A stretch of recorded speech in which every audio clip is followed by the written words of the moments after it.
I'm sure someone's died everywhere. Yeah, but what I mean, you never pick up a vibe of... Like, I've got a mate, right, who is living in this big stately home, right? And what Why is he living there? He's paying £100 a month, right? And it's almost like he's being a security man. Oh, right. But he's not, he doesn't sit out the door with that on and everything. He just goes about his life, but he bases most of his work in this stately home. So what is it, like a housekeeper, like he's sort of house sitting? A little bit, yeah. I mean, it's massive. It's bigger than Buckingham Palace, this place, right? So what is it, a billionaire that's gone away or something? I think it's some sort of, I think he said something about a viscount or something, right? He said he owns this place. He's living in America. This place he owns, but it's falling to bits. Wow. And he's worried that people are going to go in there and squat and what have you. So he said to me, mate, you know, there was an advert in the paper, he doesn't know him, advert in the paper saying, do you want to live in a big house? 100 quid or whatever. And he went and had a look, right? And he's living in there now, he pays £100 a month. There's about 80 rooms. Gee. And it's this big stately house and what have you. And I went down there, he said, oh, come down and have a look, right? And from outside you go, oh, this is brilliant, it's like something out of, you know, like the Man of Born or something. You go, this is impressive. But then when you get in, it's like, it's a wreck. It's just falling apart because they can't afford... Well, it's just been left. No one's doing any vacuuming up or anything. There's like rat poison everywhere. Like windows are smashed, doors kicked in. That's a real shame. Why is it? Is it? I don't think he's doing his job, is he? Is it because it would cost like millions to do up or something? Well, apparently it'd be like I think they're going to have it done up, but it's going to cost like 80 million, right? So anyway, that's a big house. That's a big house. So we go to the pub and what have you. I've got like a little torch, and we're wandering around looking in all these different rooms, right? And I'm asking him how's it got in this state? Do you know what I mean? If someone's had it, why have they let it get to this state? And he was saying how, you know, it was like a mental home at one point, and it was like a drug thing as well. People who had problems with drugs, they popped them out there because it's in the middle of nowhere. Do you know what I mean? If you needed drugs or anything, forget it. It's not going to happen. Do you know what I mean? So that's straight away. Do you know, like, have you ever been in a hospital when it's been shut down, or a school when there's no kids in it, and there's that sort of bad atmosphere of like weirdness? Yeah. Right. For the sake of argument, yeah. So we're wandering about, and I say, oh yeah, what's in this room, right? And we go in, and all the floors are like a wreck and rotten and stuff. And I looked at the wall, and there was like a little piece of paper stuck on the wall. Ooh. Right. And I said, what's this here? So I wandered over, right, got right up close to it, and somebody had wrote it. Somebody had wrote it? Oh. Somebody had wrote it. Imagine him and Jack and Ori. Right, okay. Right, go on, sorry. So there's a little sign there, right, and I go up to it, and it says, flies, right, with an arrow, flies this way. Yeah. Right? I think that's a bit weird. So I follow the arrow, right, which goes to this corner where there's a shelf, about 3,000 dead flies on it. Oh my god. Condom stuck on the top. That's weird, isn't it? That is weird. That is weird. Right? So I'm looking at that, and there's loads of stuff on the floor and that bits of paper. Picked up this bit of paper, right, and it had like in biro and that. It looked really old, like it'd been there years, and it had something like need nappies, dummy, right, blankets, blah, blah, all this, like all stuff for like, and I turned it over, right, and it said, none of this now needed, baby dead. Right. Now that's weird, isn't it? Now that's what I'm talking about when you get a bad vibe, you go, that's who's been in here. So I don't actually understand what point you're trying to make, Carl. Just because who's written that, who's been in that room, who's been in that state, and then straight away your mind starts going, oh, I'm getting bad vibes in here. But Carl, didn't you just tell us that it was once occupied by drug addicts and mentals, to use your word? Yeah. So haven't you put two and two together and thought that was probably who wrote it?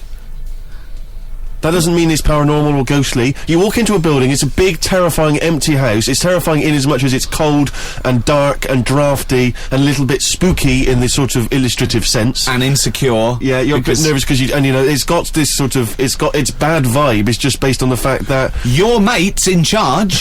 Yeah, that's terrifying. I mean, yeah, so it's like saying, are we scared of the dark? Yes, I understand why people are scared of the dark. I'm a little bit scared of the dark. You're walking along. Because you don't know what's in it. Yeah, you don't know what's in the darkness. That's why people get nervous. It doesn't mean you have to make the leap then that you've got some paranormal sense. Oh my god, I'm Carl Pilkington, and hang on, just like Derek Acora, I have sensed something strange and evil in this room. Wait a minute, there's some flies in a condom. I was right all along. That is weird. Flies in a Johnny equals badness. the flies in a condom was weird. It's weird. I don't know. But the note. Yeah. I just think of his face when he saw that, reading it by torchlight. He must have been terrified. It's a bit odd, isn't it?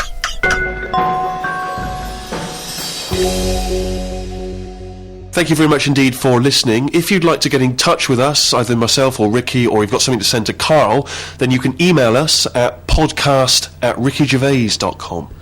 I'd just like to say thank you to both The Guardian for sponsoring this and Positive Internet for hosting this podcast. Both great. The guys at Positive Internet know exactly what they're doing. They're my kind of people, as is The Guardian. Sorry, you weren't contractually obliged to say that, were you? It just sounded... No, it's what I think. Just what I think. Right. It's just I've not heard you mention either of them before in that way. It just sounded a little... Oh, you're joking. Okay, that's just the way you feel. It's not... Yeah. The Ricky Gervais Show on Guardian Unlimited.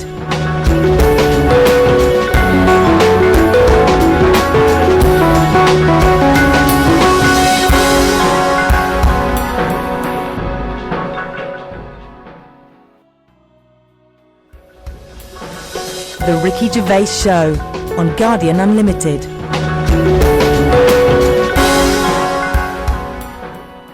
Hello, welcome to another podcast of The Ricky Gervais Show with me, Ricky Gervais, Steve Merchant, hello, alright, and of course, Carl Pilkington. Alright. Rick, you'll be pleased to know we've already had some responses. You remember last week I mentioned that you can email us on podcast@rickygervais.com if you've got anything for Carl or you or I. And Simon and Mark have already emailed us in this link to something that was on the BBC News website. I don't know if you're familiar with this, but it's a remarkable story. Well, I'll give you the headline straight away, and you can draw your own conclusion. Lion mutilates 42 midgets in Cambodian ring fight. That's just the headline. That's a hell of a headline. That makes me want to know more about the story. Well, that's what a headline should do. I mean, I think we'd all read the news. We'd all take more interest in the news if they could open the BBC News at 6 o'clock every night. Bong. Lion mutilates 42 midgets in Cambodian ring fight. Bong. We'd definitely pay more attention. So this is the story. It's just extraordinary. Spectators cheered as entire Cambodian midget fighting league squared off against African lion. Now, I didn't even know there was a Cambodian midget fighting league. You're an ignoramus. Everyone, of course, has heard of the CMFL, which is genuinely what it's known as in Cambodia. Now, like you, I don't know who the Cambodian Midget Fighting League are normally fighting. I don't know what tournaments... I assume it's each other. Well, I assume each other. It's midget fighting, then? Yeah, well, let me just give you more information, and then we can dissect it afterwards. Tickets had been sold out 3 weeks before the much-anticipated fight. The fight was organised when an angry fan contested Yang Shamoni, president of the CMFL, claiming that one lion could defeat his entire league of 42 fighters. So this bloke is going to the president and going, I reckon a lion could get all your midgets. I reckon he could destroy all of your 42 midget fighters. Now, apparently, Shamoni, the president of the CMFL, he takes great pride in the league, and he's conveyed in a recent advertising campaign that his midgets will take on anything, man, beast, or machine. Now, I don't know what kind of machine, again, midgets are fighting.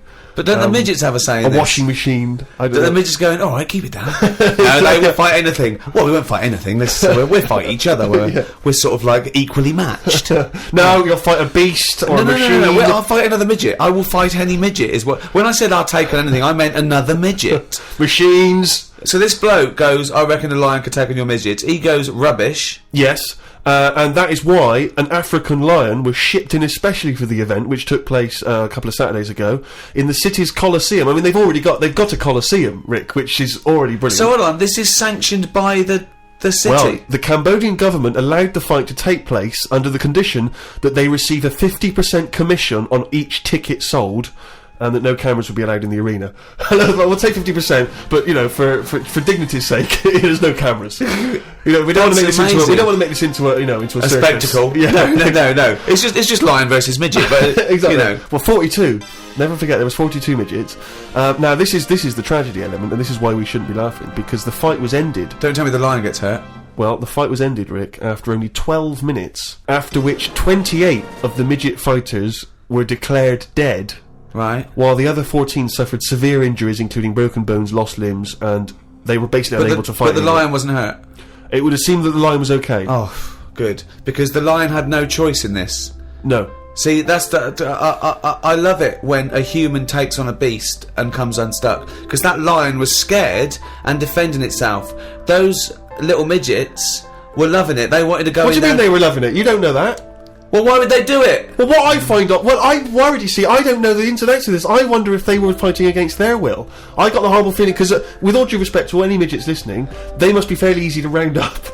You could probably corral some midgets fairly easily. You do need some regular full-size people, and it'd be easy to grab some midgets and take them away, whisk them away, put them in a cage. No, because because they don't, because a lot of them stand on each other's shoulders and wear a long coat. Sure, but and a hat, and you go, oh, that's not a midget. No, let him go. Well, those ones are getting away with it. They're fine. They're wandering around, fine. Because who's voluntarily going to join the Cambodian Midget Fighting League? But midgets who want a bit of action, who want to fight other midgets. They're allowed. They want to fight. They can't get in real boxing matches because the fellas are too big for them. But they can go, well, I'll tell you what, let's have our own little fighting league, right? But if I was on the Cambodian Midget Fighting League, I'd be livid. I'd be thinking to myself, well, I can't believe I listened to my agent and he's put me up fighting a lion. I mean, I should have just taken Panto in Grimsby. I can't believe that. I can't believe it. But hold on, though. I thought are they all really midgets, or are they lumping in dwarves with them? It's not specified, Rick, but that annoys me when people say, oh, look at these midgets, and I go, hold on, though, they're making up the numbers with a couple of dwarfs there. That's clearly only 39 midgets and 3 dwarves. Sure. Well, that's amazing. Carl, what are your thoughts instantly? I mean, you're bound to have a take on that. Whose side am I meant to be on there? What? Well, I'd be on the lion side. I'd never go to a bullfight, but I love it when I see a matador gored to death. Because, again, the bull doesn't want to get in that ring and fight a bloke with swords, okay? So I love it. I think it's disgusting. And when someone says a midget versus lion, I'm thinking, well, it's okay if the lion wins, to be honest, because they haven't got a choice. So, and I hate it when people go, oh, I went to a bullfight when I was in Spain, but it's the tradition, isn't it? Oh, well, there's loads of traditions that we don't adhere to anymore. So I say it shouldn't have happened, of course, but if it happens, I'm glad the lion isn't hurt. See, what's annoying me is I've sent money to Cambodia because apparently they're hungry and haven't got any energy. So what's going on? Well, it's much easier to fill up a midget than it is a regular Cambodian. They're I just happy feel on like a Mars bar. I'm being cheated a bit. You were conned before with a charity, weren't you? Well, a few times, yeah. What about the old lady? What was that? I got stopped, and it's like they sort of drag you in by saying, "Have you got a gran?" And I said, "No, they died." And that. It's like, "Oh, did they die of the cold?" No, just, ill, whatever. Just old age. He said, "Well, what happens with a lot of people's grans is they die in the cold, right?" So I was like, "Oh, that's bad, isn't it?" Anyway, so she's chatting and she's showing me pictures of these old women who look cold, right? Saying, "Look at her, that's Edna." All that. Yeah. So I'm like, "Oh yeah." Anyway, it goes on for about 15 minutes and you feel bad. You give them your bank details, right? And what happens is every couple of months you get a letter from Edna. Well, it's not from her, it's typed up and what have you. But there's a picture of Edna, right? And it's saying, "Oh, this December, Edna's going to be extra cold. It's cold outside, she can't afford to pay the heat and what have you." Yeah. Keep going, right? So you keep paying every month like £5, whatever. Get another letter a few months later, right? Edna's sat there, she's got a tan. What do you mean she's got a tan? Well, when they said, she's cold, I thought they meant for the heating, not to send her on holiday for a month. She sat there with a tan, I'm not joking. Are you sure it wasn't just a slight problem in the printing? No, definitely. Sure, it wasn't well happy. Sure, it wasn't liver failure. This is a terrible thing to say, but when I see those people approaching now with the clipboards on the street, I always get my mobile phone out and pretend to have a conversation. I've done that one. The number of fake conversations I've had walking past them now. Well, I felt sorry for them, right? Because I thought, to be fair, I've got about 10 standing orders where I felt sorry from a court. Right, I thought they're doing a good deed. The least I can do. I find out they're on about £8 an hour. Are they? Yeah. They're not just doing it out of the kindness of their heart. Well, I don't want to. I thought they were volunteers. I thought that was the least why I should feel guilty. If they're getting paid to do it. I don't know, I could be wrong. I think they do. What? I've heard they get paid and that. Well, if someone knows, maybe email us. Podcast at rickygervais.com is how you can get in touch with us. Because if you know if these guys are getting fleecing us twice. I heard something. Carl thinks they are. You think they're not. I don't know anything, but anything that will allow me. But to let's not feel find guilty. out, because I don't want to slag them off, because they're obviously doing a good thing. So we find this out. It's this is an educational show. I tell you what, though, right? Because we've talked about homeless people before and that, and I walked past one the other day. He's always cheerful, right? But don't you think, right? If you had a company, it's worth taking them on, because they never have a lie in. Brilliant. I'm finding it quite exhausting now, because a lot of the homeless I've encountered recently, they're not even after my money. They're just looking for conversation. While I was walking along the other day, and I don't know what you're supposed to say to this, we were both walking, happened to be both passing a Chinese restaurant. He glanced in, he looked back around to me, he went, woman in there with 3 mobile phones, why does she need 3 mobile phones? Got nothing to say to that, got no opinion, got absolutely no opinion of it. And I was thinking, what's going to have, and you know that thing when you sort of suddenly you got across the road conveniently to just get out of it. But and there was another mad woman who started going, she was walking past me, she went, do you want to come to my church? I went, no, I don't believe in God. She went, do you believe in God? Oh, 20 minutes. Conversation, 20 minutes. It was unbelievable. I got to a point where I was so angry with her, I was shouting at her from across the other side of the room. I was the one who sounded like a nutter, going, there isn't a God! But you see, when does it become, bad to avoid people like that? Do you know what I mean? Because some people say you shouldn't, that they're people like us who just had a bit of bad luck. Well, of course they are. Yeah, I know, but I remember one on our estate, right? And she was a bit, what's the word that you can use? Because I don't want to offend anyone. But I'd say, but sort of mental homeless. Is that a term? That's the official term. I think that is the new official term. It's mental homeless-itis. Right, so she lived on the estate and what have you, and she aged. How was she homeless if she lived on the estate? Well, she sort of decided to stay around there because I think people on the estate spoke to her more than people who had money. Do you know what I mean? Really? I was going to say, why would she choose an estate not to live in, as opposed to a walled sort of lovely community? Yeah. Why not go to St John's Wood or? Yeah, or I'd hang around in maybe, say, the Maze in Hampton Court. Exactly. No one's expecting to see a homeless person as they're trying to find their way around. Well, imagine the cash you'd make during the summer. The rich sort of Victorians used to keep sort of homeless in there as a little folly, and they used to pay them at the end if they stayed there for 3 years. What do you mean? Would they pay? It was fashionable to have a little homeless little hobbit in your outhouse. Seriously. And what did they have? Did they have to do anything for the money? Run, dance, no, they just had to tigers? be there. No, they had to be there when they brought around. They go, look, that's our little catweasel fella living in our folly. Yeah. And then they got money, at the end of it. There's just really rich sort of Victorians and stuff. That's a great idea. They should definitely bring that back. Because you see, I would give a lot more to shelter and those kind of charities if I could have a homeless guy and do my bidding. I could make him dance. And they had a really long beard and rags. Exactly. Yeah. And I could just make them do dances for me, or And he was somewhat magical, possibly. That would go, riddle me dee, fiddle me do. What is my name and who are you? Exactly. Yeah. And then But anyway, so this mental there's a little idea for shelter if anyone's listening. Yeah. Mental homeless woman on the estate, and what she used to do. Right, she acted quite normal, and she used to always push like a pram around with her, right? And everyone was like, she can't have a kid, can she? Right? And she was dead happy every day. She was up and down, walking up and down the road. Anyway, one day she sort of walked past, right? Turned round and looked in the pram. There's a bucket with a face on it.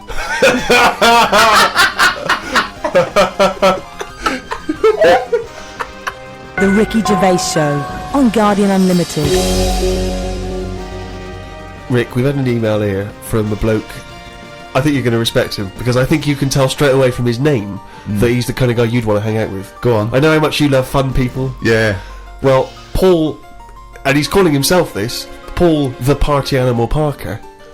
He's emailed in. He's given himself that moniker. Right, I assume they're in sort of quote marks, they're are they? in speech marks, yeah. Paul Brilliant. the Party Animal Parker. And he's called himself that. Yeah. That I can't wait. So when you picture him, what are you thinking? Millhouse. Right, okay. I think he looks like Millhouse from The Simpsons. Yeah. He's working in sort of an IT department, maybe? Yeah, for a large possibly. organisation? I think he might still be at school. Okay, right, yeah. Yeah, I think. And this is the vital question: do you believe him to be a party animal? I believe him to be a party animal is as much as a man with a long scarf that his mum knitted him to look like Doctor Who can be a party animal. Yes. Do you think that when people are organising parties at his school, they're thinking the first person they got to get on the list and make sure he's guaranteed? You've got to take Paul the party animal, because I bet he's got millions of affectations. I bet he wants to be known as the one that carries around a biscuit tin. Yeah. You know, he's got the scarf. He's the guy who only ever wears bowling shoes. It's his thing. It's his thing. He's a little bit kooky. It's his thing. But thank you very much indeed for your contribution, and it is